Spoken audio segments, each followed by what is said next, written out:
ಸಂಸದೀಯ ಸೇನಾನಿ ವಿಶೇಷ ಕಾರ್ಯಕ್ರಮ ಸ್ವಾಗತ. ಜೊತೆಗಿದ್ದಾರೆ MC ನಾಣಯ್ಯ, ಹಿರಿಯ ಸಂಸದೀಯ ಪಟು, ಸಂಸದೀಯ ಸೇನಾನಿ.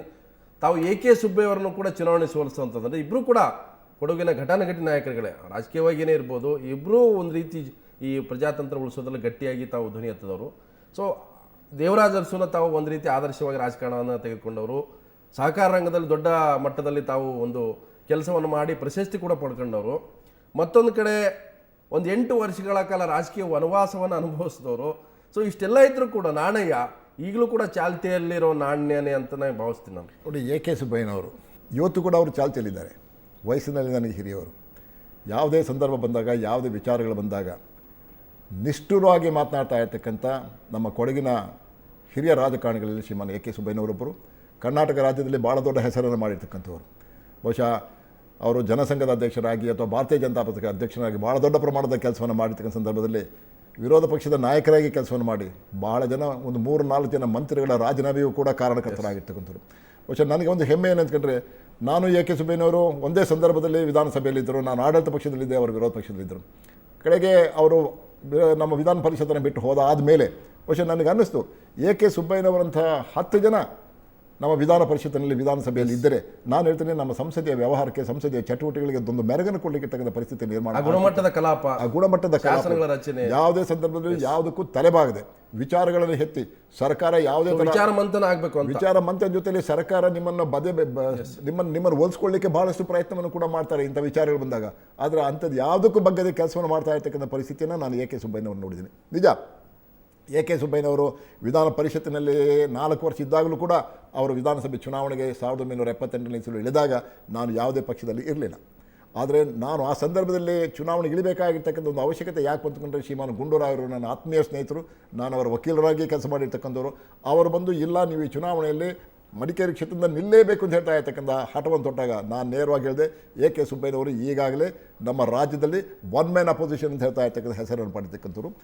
ವಿಧಾನ ಪರಿಷತ್ತಲ್ಲಿ ವಿರೋಧ ಪಕ್ಷ ನಾಯಕರಾಗಿ ಕೆಲಸ ಮಾಡ್ತಾ ಇರ್ತಕ್ಕಂಥವ್ರು ಮತ್ತು ಆ ಪಕ್ಷದ ಅಧ್ಯಕ್ಷರಾಗಿ ಕೆಲಸ ಮಾಡ್ತಾ ಇರ್ತಕ್ಕಂಥ ಜನತಾ ಪಾರ್ಟಿ ಶ್ರೀಮಾನ್ ಅರಸುರವರ ಸರ್ಕಾರವನ್ನು ವಜಾ ಮಾಡಿ ಆದಮೇಲೆ, ಅರಸುರವರು ಏಕಾಂಗಿಯಾಗಿ ಚುನಾವಣೆಗೆ ಹೋಗ್ತಾ ಇರ್ತಕ್ಕಂಥ ಪರಿಸ್ಥಿತಿ ಕರ್ನಾಟಕ ರಾಜ್ಯ ನಿರ್ಮಾಣ ಆದಮೇಲೆ, ಮತ್ತು ಒಂದು ಜನತಾ ಪಾರ್ಟಿಯ ಸಚಿವ ಸಂಪುಟವೇ ಆ ಸಂದರ್ಭದಲ್ಲಿ ರಚನೆ ಆಗಿತ್ತು.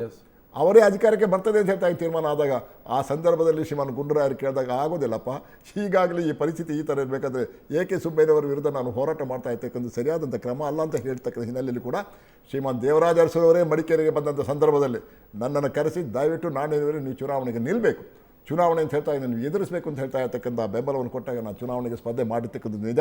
ಆ ಚುನಾವಣೆಯಲ್ಲಿ ನನಗೆ ಜನರು ಆಶೀರ್ವಾದ ಮಾಡಿದ್ರು.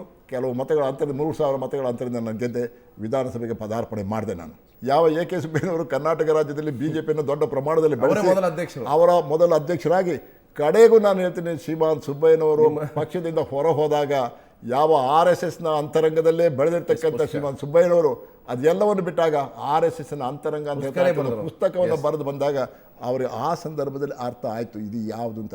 ಬಹುಶಃ ನಾನು ನನ್ನ ಇಡೀ ಜೀವನದಲ್ಲಿ, ನಾನು ವಿದ್ಯಾರ್ಥಿ ಜೀವನದಲ್ಲಿ ಇಲ್ಲಿವರೆಗೆ ನಾನು ಸೈದ್ಧಾಂತಿಕವಾಗಿ ಚಿಂತನೆಯಲ್ಲಿ ಬಂದಿರತಕ್ಕಂಥವನು, ಎಡಪಂಥೀಯ ಬೆಳವಣಿಗೆಯಲ್ಲೇ ಬಂದಿರತಕ್ಕಂಥ ನಾನು ಕಡೆಗೂ ಇವತ್ತಿರ್ತಾ ಇರ್ತಕ್ಕಂಥ ನಮ್ಮ ರಾಷ್ಟ್ರಕ್ಕೆ ಬೇಕಾಗಿರ್ತಕ್ಕಂಥದ್ದು ಜಾತ್ಯತೀತ ವ್ಯವಸ್ಥೆಯ ಎಲ್ಲೋ ಹೋಗಬೇಕಾಗಿಲ್ಲ. ನಿಮ್ಮ ಬಗ್ಗೆ ಎಲ್ಲ ಓದಿದ್ದೀನಿ. ನೀವು ಆರಂಭದಲ್ಲಿ ವಿದ್ಯಾರ್ಥಿ ದಶೆಯಿಂದಲೂ ಕೂಡ ರಾಜಕೀಯವಾಗಿ ತುಂಬ ನೀವು ಅಷ್ಟು ಬಹಳ ಗಂಭೀರವಾಗಿ ಇಲ್ಲದೆ ಇದ್ರೆ ಒಂದು ಮೂಮೆಂಟ್ ಥರ ತಾವು ಮನಸ್ಸನ್ನು ಮಾಡ್ಕೊಂಡವರು ಚಳುವಳಿ ಸ್ವರೂಪದಲ್ಲಿ ರಾಜಕಾರಣ ಬರಬೇಕು ಅಂತ.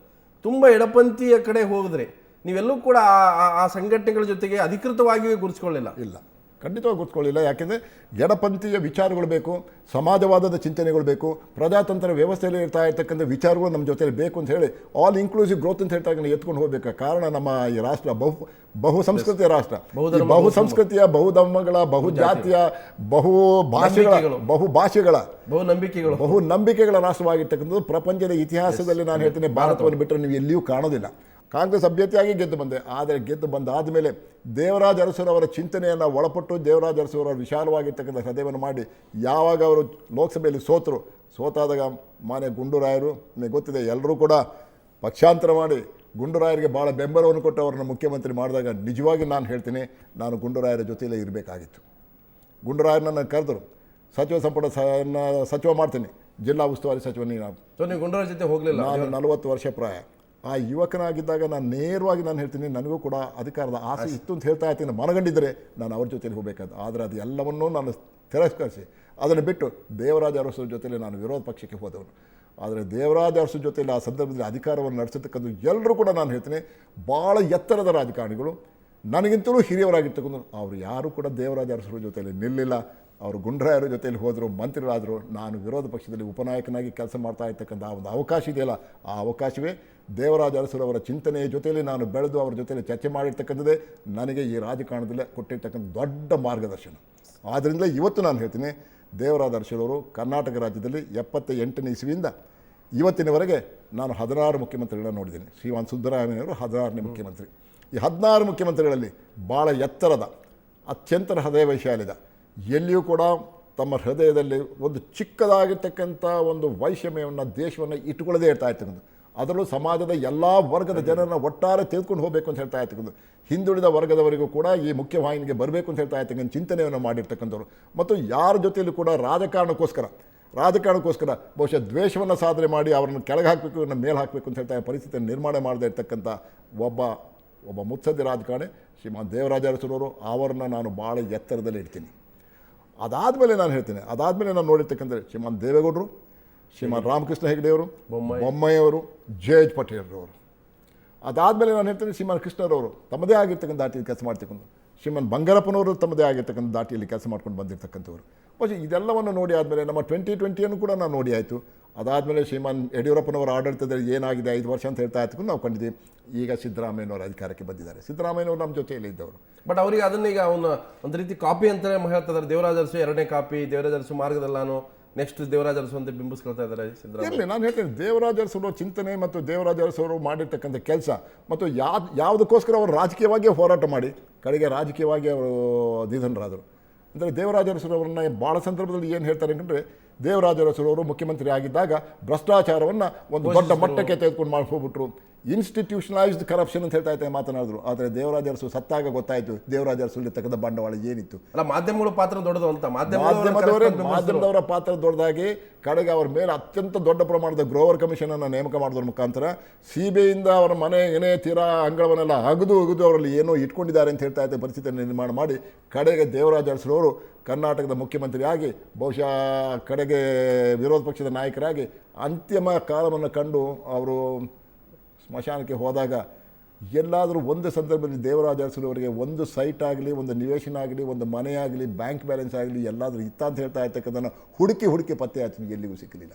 ಇವತ್ತು ಹಲವಾರು ಸಂದರ್ಭಗಳಲ್ಲಿ ಪೇಯ್ಡ್ ನ್ಯೂಸ್ ಅಂತ ಬರ್ತಾ ಇರ್ತಕ್ಕಂಥದ್ದು, ಸ್ವಾರ್ಥಕ್ಕೋಸ್ಕರ ಬರ್ತಾ ಇದೆ. ಕೆಲವು ಮಾಧ್ಯಮ, ಕೆಲವು ಪತ್ರಕರ್ತರು, ಕೆಲವು ರಾಜಕಾರಣಿಗೆ ಅಡಿಯಾಳಾಗಿದ್ದಾರೆ ಅನ್ನೋ ಅವರೇ ಬಿಂಬಿಸ್ತಾರೆ. ಒಂದು ಕಾಂಟ್ರಾಕ್ಟ್ ತರ ತಗೊಂಡಂಗೆ ಮಾತಾಡ್ತಾರೆ. ಖಂಡಿತವಾಗಿ ನಾನು ಹೇಳ್ತಾ ಇದ್ದೇನೆ, ನಾನು ಒಂದು ಹೇಳ್ತೇನೆ, ಸರ್ಕಾರ ಅಧಿಕಾರಕ್ಕೆ ಬಂದಾದ ಮೇಲೆ ಮೊದಲು ನೋಡೋದು ಹೇಗೆ ನಿಮ್ಗೆ ಗೊತ್ತೇನು?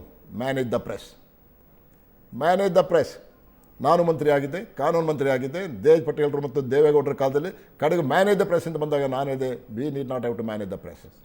Let us be upright. ನಾವು ಮಾಡ್ತಾ ಇರ್ತಕ್ಕಂಥ ಕೆಲಸವನ್ನು ನಾವು ಪತ್ರಿಕೆಗಳ ಮುಂದೆ ನೇರವಾಗಿ ನಾವು ಹೇಳುವಂಥ ಅದೇ ಸಂದರ್ಭ ನಾನು ಹೇಳ್ತೀನಿ. ನಮ್ಮ 5 ವರ್ಷದ ಅಧಿಕಾರದ ಅವಧಿಯಲ್ಲಿ ನಾನು ಹೇಳ್ತೀನಿ, ನಾನು ಮಂತ್ರಿ ಆದಮೇಲೆ 5 ವರ್ಷ ಮ್ಯಾನೇಜ್ ದ ಪ್ರೆಸ್ ಅಂತ ಹೇಳ್ತಾ ಇರ್ತೀವಿ, ನಾವು ಮಾಡಲಿಕ್ಕೆ ಹೋಗಲಿಲ್ಲ. ಆದರೆ ಅವರ ಜೊತೆಯಲ್ಲಿ ಉತ್ತಮವಾಗಿ ಸಂಬಂಧ ಇತ್ತು, ಬೆಳವಣಿಗೆ ಇತ್ತು, ಕೇಳ್ತಾ ಇರ್ತಕ್ಕಂಥ ಪ್ರಶ್ನೆಗೆ ನೇರವಾಗಿ ಉತ್ತರ ಹೇಳ್ತಾ ಇರ್ತಕ್ಕಂಥ ಶಕ್ತಿನೂ ಇತ್ತು. ಆದರೆ ಇವತ್ತು ಆ ಪರಿಸ್ಥಿತಿ ಇಲ್ಲದಿದ್ದರಿಂದ ಮ್ಯಾನೇಜ್ ದ ಪ್ರೆಸ್ ಅಂತ ಹೇಳ್ತಾ ಇದ್ದ ಪರಿಸ್ಥಿತಿ ಬಹಳ ದೊಡ್ಡ ಗಂಡಾಂತರಕಾರಿ ಬೆಳವಣಿಗೆ. ಅದು ನಿಜವಾಗಿ ಗಂಡಾಂತರಕಾರಿ. ನಾನು ನಿಮ್ಮನ್ನು ಕೇಳ್ತೀನಿ, ಒಂದು ಕ್ವಶನ್ ನಾನು ಬ್ರೇಕ್ ತೊಳ್ತೀನಿ. ರಾಜಕೀಯವಾಗಿ ನಿವೃತ್ತಿಯ ಮನಸ್ಸು ಮಾಡಿದಿರ ತಾವು? ಇಲ್ಲ, ಮಾಡಿಲ್ಲ.